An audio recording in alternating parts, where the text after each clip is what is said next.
买门票就同城，随订随玩闪入园。同城旅行邀您收看高光时刻。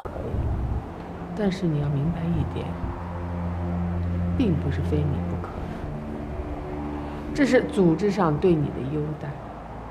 三体由满满鲜果感的纯真真酸奶冠名播出，真食材真好喝。熬夜刷剧有倩碧紫光眼霜，抬眼无纹。倩碧邀您观看《三体》。胃胀、消化不良用马丁啉，马丁啉邀请收看《三体》。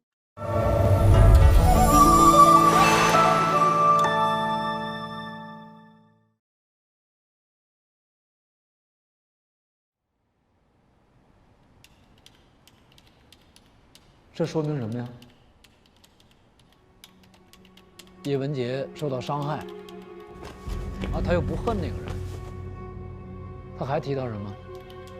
他本来以为自己完蛋了，但是又去了一个地方。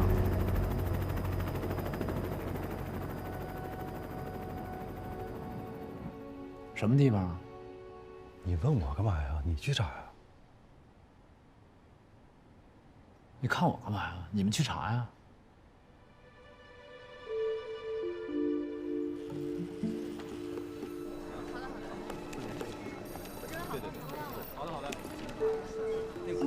看着大家如此忙忙碌碌，又一无所获，心情如何呀？你要实在郁闷，你也可以来一把那游戏。最近几个战区也发现了，有很多高级知识分子也在玩三体游戏，这难道不是一个重大的发现吗？那咱们这小组很有价值啊。那你这儿有没有更有价值的信息啊？有啊，我正等你资料呢。叶文洁的档案，你为什么非要查他呢？我刚开始对这个叶文洁老太太啊毫无兴趣，但是现在我不得不对她有兴趣。我查杨东的自杀，她是杨东的母亲；我查科学边界，她跟申玉飞有过接触；我查三体游戏和宇宙闪烁，那是什么？那是天体物理，而他是天体物理学家。一个天体物理学家居然相信物理学不存在了。物理学没有不存在，只是我们认为的物理学可能不存在。很多看起来毫无关联的线头，聚集在一个点上。那老常，这个点我必须要查。他的档案里有一部分是未脱密的，这不正是我让你搞定的事情吗？你急什么急啊？任何事情不得有个过程吗？几十年前了，那个时代的东西有什么值得保密的？你找找关系拿来看看。根据我们的发现，在很多年前，他参加了一个重点的国防工程，申报单位是红岸基地。基地打仗呢？未必。而且在那个基地，有一个史无前例、巨大无比的天线。我分析啊，这是当年对西方国家实施的信息干扰。哦，信息战。老张，赶紧想辙，把档案调出来，时间紧迫啊！你催我，我催谁去？我不催你，催谁呀？你这么多人，我那才几个人？我那11个编制，你心里没数啊？心里有数没？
目前，奥运会筹备的各项工作都在紧张的进行中。北京奥运会官方网站观众走，再多吃点，我要长到这里。我1米8呀，那快追上爸爸了都。你要长到1米8，你妈该着急了。走，下来，下来，洗手吃饭。哎，走，吃饭了啊。洗手。我想吃冰淇淋。不行。针对观众在奥运之旅不同阶段的信息需求，专栏设立了观众服务“您身边的笑脸”，开启您的奥运之旅。认识境外奥运在家给豆子量身高呢。哦，3个月长了2厘米，这点那怎么了？那我妈还说我刚生下来不到2个月长了5厘米呢，这不挺正常的吗？我想表达的意思是，身高是需要对比才能看得出变化的。三体游戏也是一样。从我第一次进入到游戏当中，周文王就利用占卜的形式在推演恒纪元可能到来的时间。之后的每一次文明，都有很多人在研究太阳运转的规律，或许找到这个规律，就可以推进游戏的进程了。必须要找到这个规律。你加油，没事，有我陪着你呢。玩这个游戏需要有大量的专业知识，最好是有研究这方面领域的科学家加入，一起玩就好。大哥，又要是科学家，还得有时间玩游戏，哪儿找去这样的？你当每个人都跟你一样啊，都能看见倒计时？好了没有？啊，马上啊！还真有一个被选中的人。谁呀？你们呀？别吃了，走吧。哎，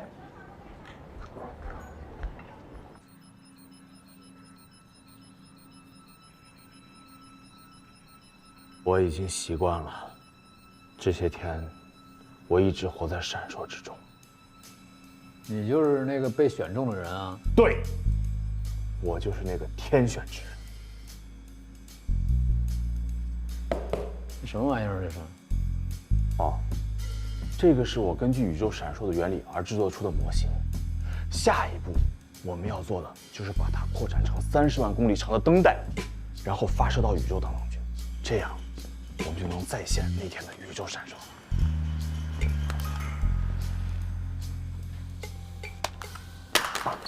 你谁啊？让你动了吗？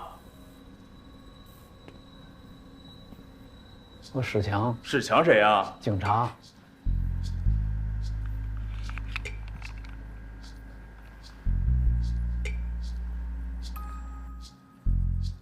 不是，那天警察都来过了，我该说的都说了，不是我干的。虽然说我很想干。沙博士是这样，其实我们今天来呢，就是想给你一个新的切入点，让你了解整个这件事情。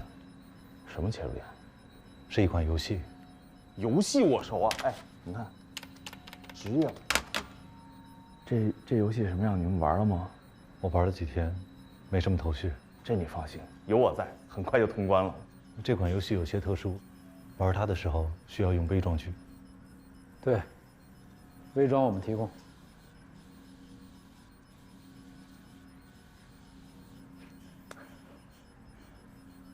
那先来40套吧。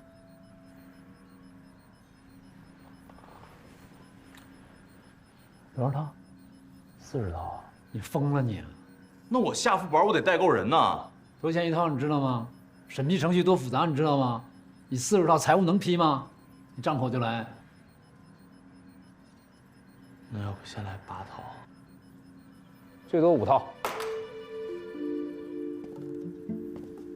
也行，先刷个普通本，开个荒。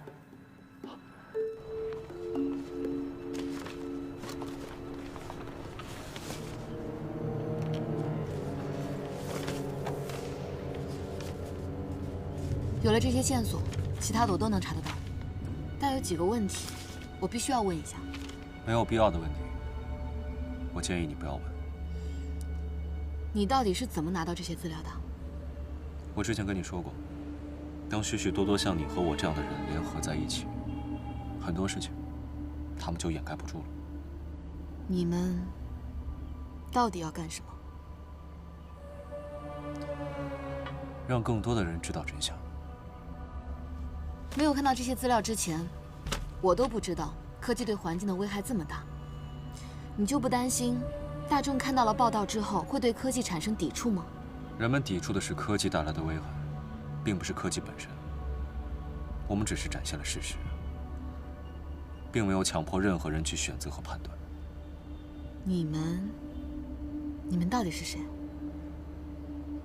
当你把你们换成我们的时候，就不会问这个问题了。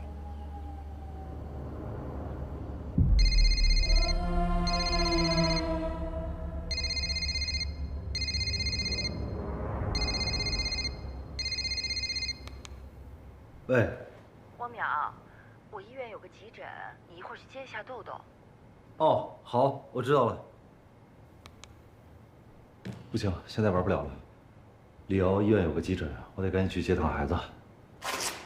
你别动，游戏重要，我去接。不是，我还得带孩子去吃饭呢。我带他去吃不就行了吗？行吧，你开我车去。好。哎，在我女儿面前，你可千万别抽烟啊！啊？什么？你说什么？我说你在我女儿面前千万别抽烟。知道了。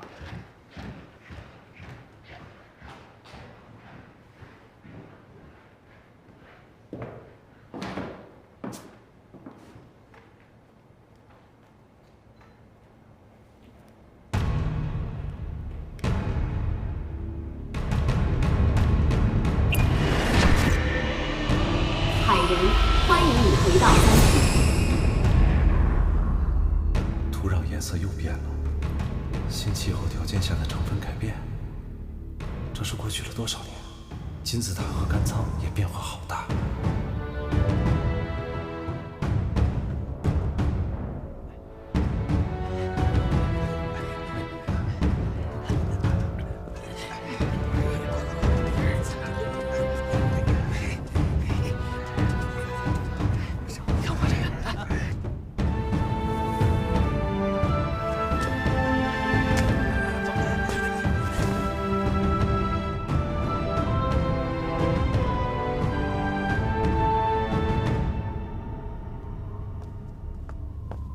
海人，你认识我？我是秦古离。上次来这里的时候，金字塔还是埃及式的，现在却变成阿兹特克式。那是因为这是一次完全不同的新文明。你是要去塔顶吗？是，我是要去。去看看。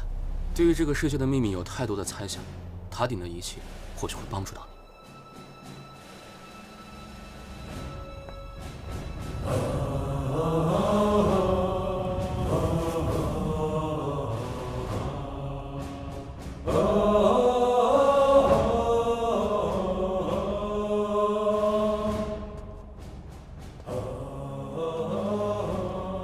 这里有这么多的望远镜，看起来就像一个观测台。你好，我是墨子。你好，我是海人。我知道你追随过周文王，对吧？我是和他一起来过这里，但是我并不是他的追随者，因为我不认可他的理论。你是对的。你有找到太阳运行的规律吗？让我带你去看一看上次文明的努力。从周文王的137号文明到今天，文明重新启动了4次，最短的一次只走完石器时代的一半，但139号文明创造了记录，竟然走到了蒸汽时代。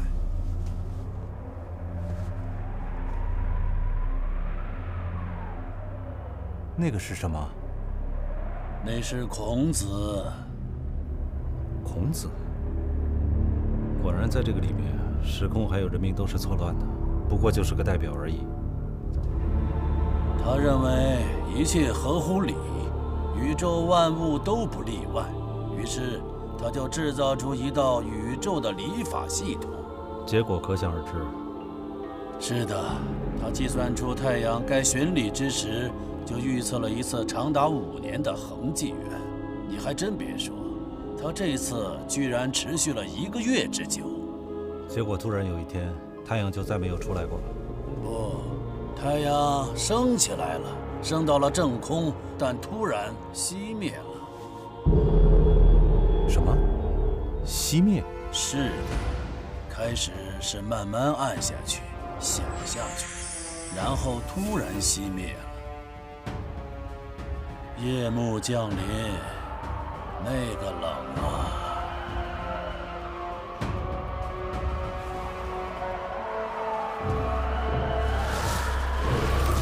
孔子就那么站着，冻成了冰柱，一直站到了现在。那就什么都没有了吗？在太阳熄灭之后，在那个位置出现了一颗飞星，就像太阳死后的灵魂。你确定太阳是突然熄灭的，飞星是突然出现的吗？是，突然熄灭，飞星就出现了。你可以去看日志数据库，记载不会错的。这怎么会呢？突然就熄灭了。现在文明发展到什么程度了？应该是汉朝吧，东汉西汉的就别管了。我有使命，要准确观测太阳的运行。我不像那些巫师、法学家和道学家们，他们动手能力极差，整日沉浸在自己的玄想中，而我却能造出实际的东西来。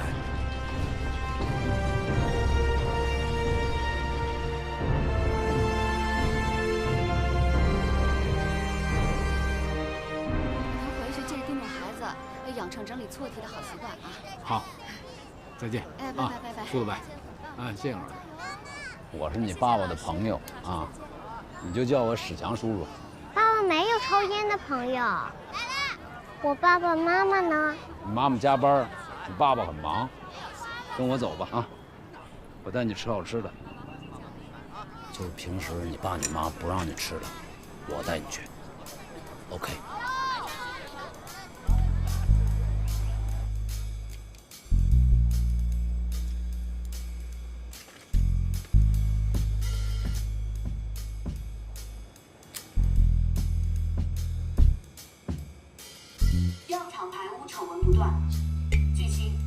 这些垃圾都是附近的药厂流出来的化学废渣，这些废渣中的有毒物质会直接污染土壤和农作物。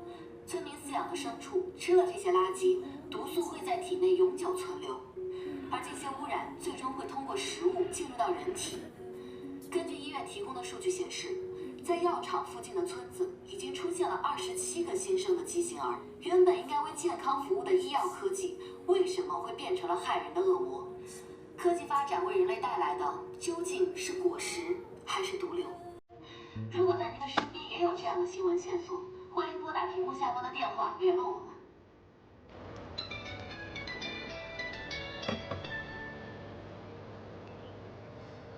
喂，您好，请问您是有什么新闻线索要提供吗？喂，我找木星。您好，请问是有什么关于环境污染方面的消息要跟我们分享吗？我找木星大记者。您好，请问您是有什么问题吗？你才有问题呢，好好说话，我找你。我。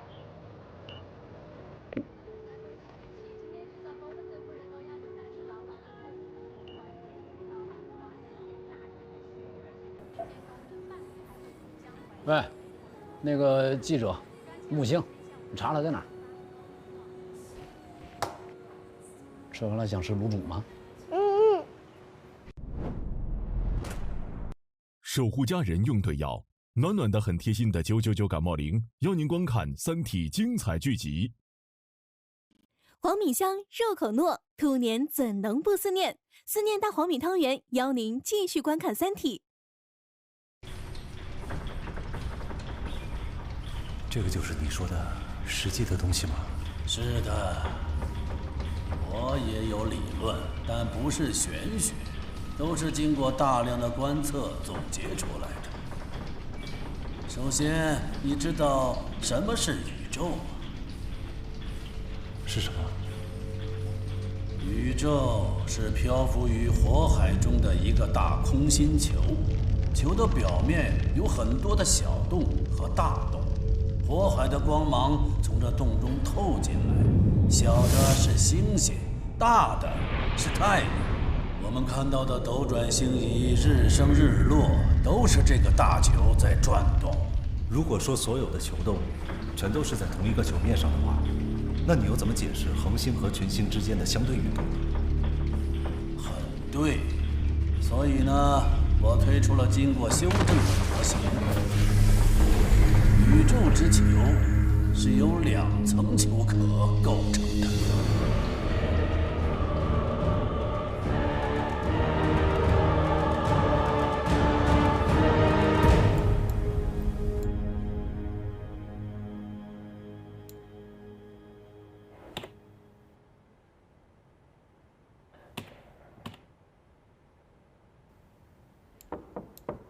进来。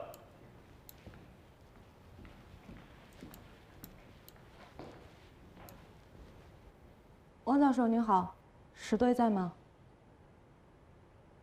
你以一当十是吧？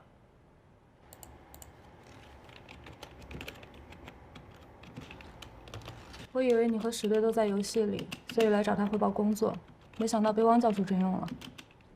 我刚才确实是在游戏里边，但是有些事情我还没有想清楚，所以就暂时退出来了。墨子给我讲了他的巨大仪器的理论结构，我就想在电脑里面做出这样一个简单的模型，方便让我自己理解。可惜我能力有限，还好你来了。这个就是模型了，就像墨子说的，天空是内层壳，上面有大量小洞。接下来我们再做一个外层球壳，上面有一个大洞，然后加上光。对，是这个样子。光透过这个洞进行反射还有散射，就能够把整个的下层全都照亮，然后这些光再穿过这些小洞，那就是我们晚上所看到的星星。这个理论听上去很棒，但是太阳呢？在游戏里边我也问墨子了，墨子说太阳就是外层壳上的大洞投射到内层壳的巨大光斑，这个巨大光斑非常的亮，所以它就像穿透鸡蛋壳一样，可以穿透整个内层，也就形成了我们所看到的太阳。在它周围有很强的反射光，可以让整个内层都变亮，这就是我们看到白天的情况。这个假设非常大胆，不过似乎应该有一种力量驱动这2层球壳不规则转动，才符合三体世界的情况。墨子说了，这是宇宙之外一个火海。这不合理吧？在这个双壳模型中，太阳既然是外部壳投射的巨大光斑，那它的大小和亮度应该是恒定的。我问这个问题的时候，墨子鄙视了我。啊？他说我把这个模型想得太简单了。随着外界火海力量不断的变化，外层壳大小也会收缩或者膨胀，这就是我们为什么看到太阳会有大小还有光度的区别。这样解释也是合理的。汪教授，您还有什么疑问吗？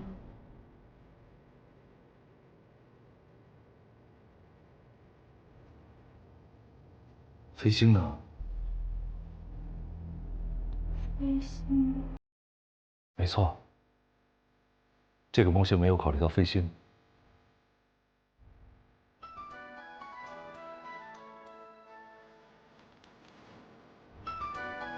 不好意思。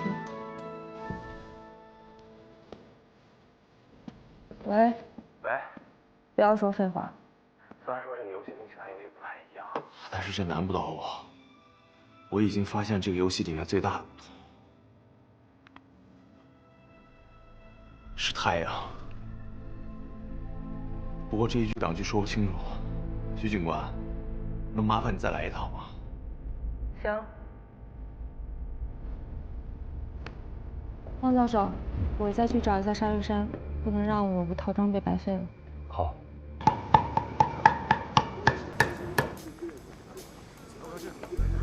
怎么样，入猪好吃吗？好吃。石队呢？哦，帮我带孩子呢。还想干嘛？跟叔叔说，让叔叔带你去滑冰去。妈妈说滑冰危险，我这个年龄还不能玩。汪教授，您心真大。啊？滑冰有什么危险的呀？你这个年龄，你多大了？再说有叔叔在就不危险。叔叔你可太酷了。酷吗？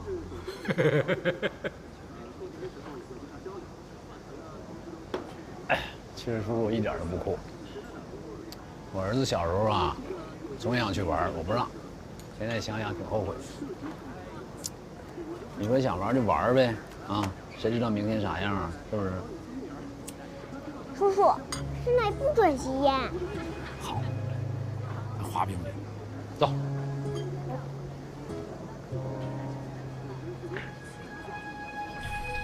你怎么总是提飞行？它们都是一些不重要的东西，是宇宙球内乱飞的灰尘。不，飞行很重要。那你这个模型又如何解释孔子时期太阳突然的熄灭呢？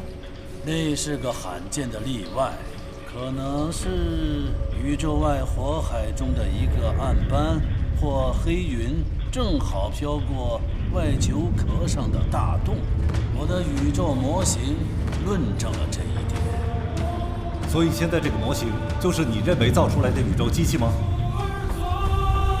对，我制造出来的宇宙机器。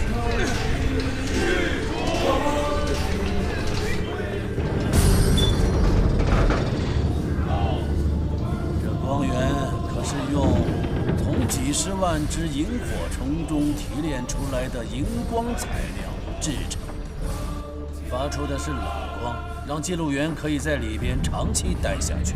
球里居然还有人？当然，记录员很重要。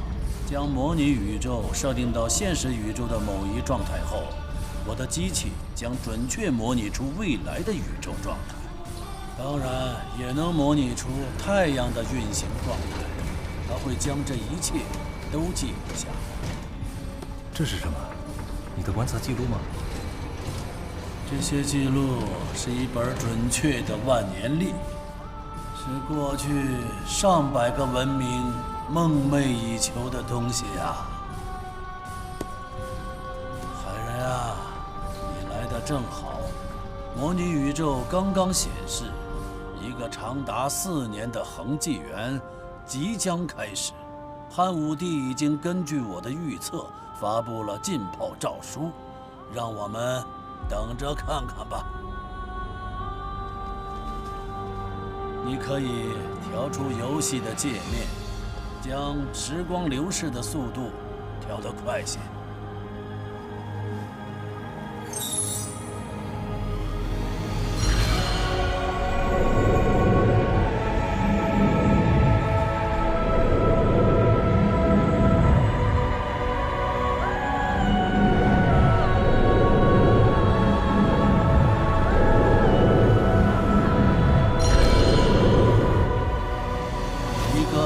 纪元开始了，合适的温度，文明的春天。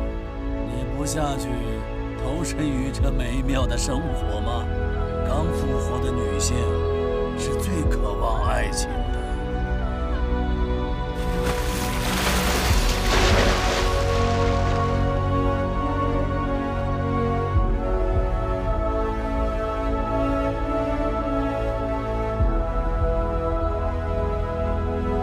在这儿待下去没有意义了，游戏已经终结，我是最后的胜者。你做的这一台模拟宇宙的机器确实是精妙绝伦，可是它的预测，我能用一下那台望远镜观测天象吗？当然可以，你请。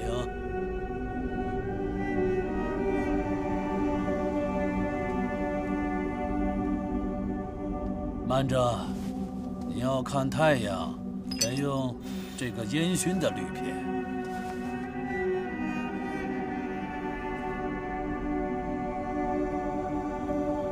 你看，太阳是一个实体，它中间有一个小小的核心，这个核心才是太阳，周围都是它所散发出来的光芒。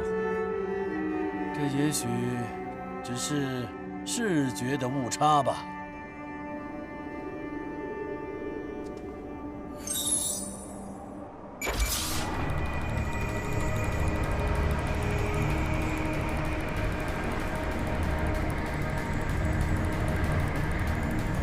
干脆再加快一点，有利于观测天象的运动。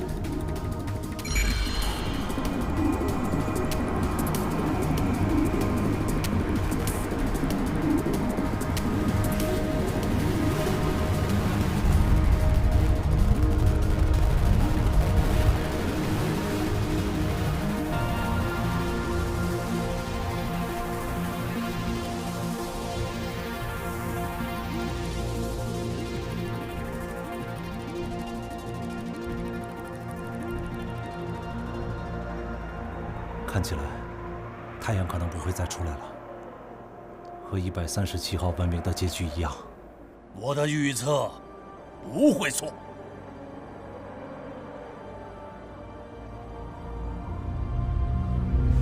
看，金色大地，这不是地平线，这是太阳。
需要脱水了？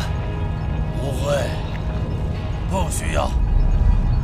恒纪元将继续，宇宙是台机器，我造出了这台机器。木子，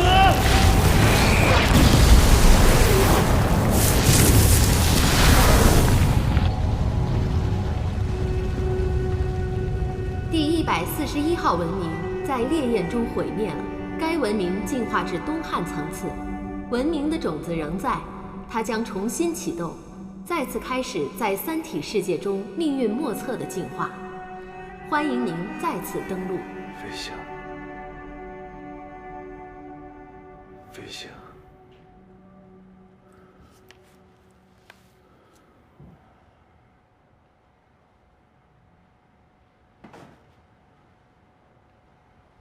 豆豆，谁让你吃冰淇淋了？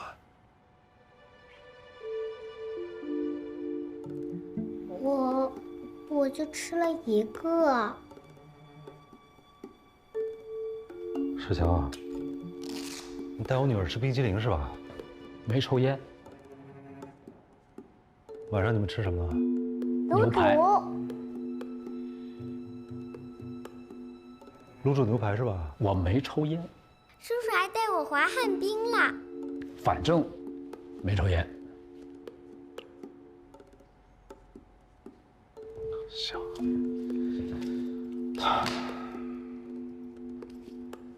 我心真是够大的。拿来。哎，你干嘛你？吃有。进游戏有什么新发现吗？晚点再说，先送孩子回家。你总得有点什么收获吧？有，你容我想想。豆豆，走了。 那个飞星是什么呀？刚才你手都给冰这么凉了啊！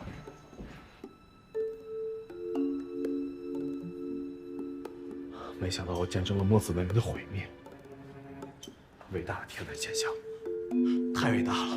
这个游戏太伟大了。怎么伟大了？我现在没有办法给你解释，我推荐你看一些这方面的书籍和论文，比如说《91个太阳》、恒星的结构和演化。 回头我列个书单给你。啊，对了，那4套微装我让他们给你寄回来了。你早说玩的是这样的游戏，我就不找他们来了。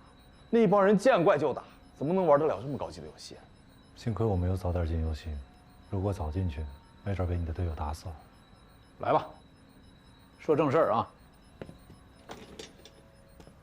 3位，你们呢，玩这游戏也玩了一段时间了。咱们今天的目标就是你们说完，每一句话我都能听懂，就算成了，行吧？来吧。在这个游戏里，文明在恒纪元的时候会获得短暂的发展，在乱纪元的时候，文明会停止发展，甚至于毁灭。所以说，这个游戏的任务就是找出恒纪元出现的规律。能明白。就好像春夏秋冬一样，我们的古人为了农业生产，必须总结出4季变化的规律。比如说古代时候的历法、节气，都是为了把这些规律总结出来，好让人们能够在春天播种、秋天收获，储存粮食，然后过冬。也能明白。但是游戏世界里的太阳并不像4季变化那么容易掌握，恒纪元和烂纪元的规律非常混乱，就像地震一样，我们的科技发展到今天都没有办法预测。所以，只要能预测恒纪元，那这游戏就算通关了。没错。那预测呀，所有3体游戏中的人都在预测恒纪元。周文王用占卜的方式来预测恒纪元，139号文明的人为了预测恒纪元，穿越整个的世界去观测太阳。孔子利用宇宙礼法去预测，墨子利用自己建起来的宇宙巨大模型来预测恒纪元。他们所有的人都渴望得到一本准确的万年历。明白。他们很努力，但是并没有成功。那为什么呢？因为3体的世界和我们的世界不同。哪儿不同了？太阳。知己。这次的太阳怎么了？太阳突然出现在面前，巨大无比。不明白。这么说，就像在我们现在的世界里面，黎明的时候，太阳刚刚升起来，但就在1秒钟，就1秒钟之后，太阳突然就跳到了正午的位置。而且墨子说了，在孔子那个时期，太阳熄灭就是突然之间发生的。他还是没明白。你来看，假如说这个是孔子时代的太阳，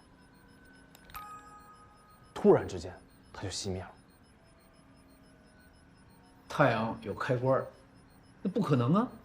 但是太阳会移动啊，它可以用非常快的速度远离或者靠近我们，因为速度太快了，所以看上去就好像开灯还有关灯一样。明白了。孔子的关灯，那就相当于太阳飞速远离；墨子的开灯，那就是太阳迅速靠近，对吧？没错。而且墨子还透露了一个非常重要的信息，就是在孔子时期，太阳突然熄灭之后，天空中出现了一颗飞星。如果这一切都是真的，那我认为只有一种可能，就是太阳突然熄灭之后，原本被太阳光芒所掩盖的飞星，就得以被我们看到了。又不明白了。手电有没有？有，帮我找一个。那个就是太阳，这个就是飞星。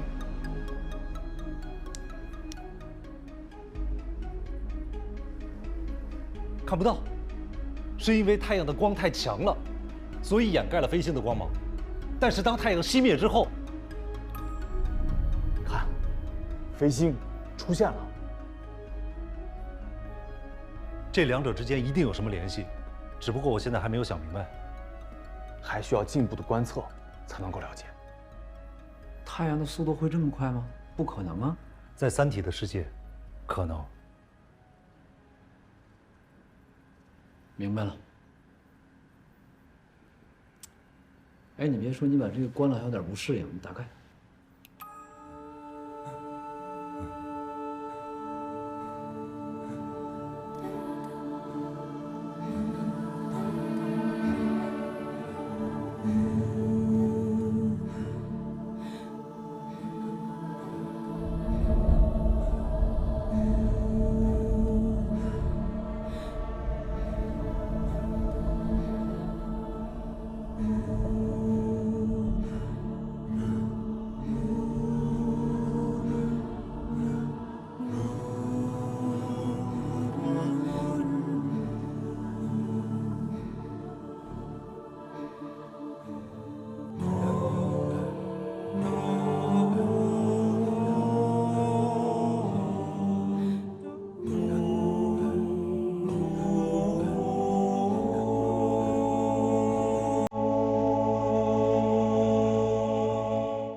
心扉。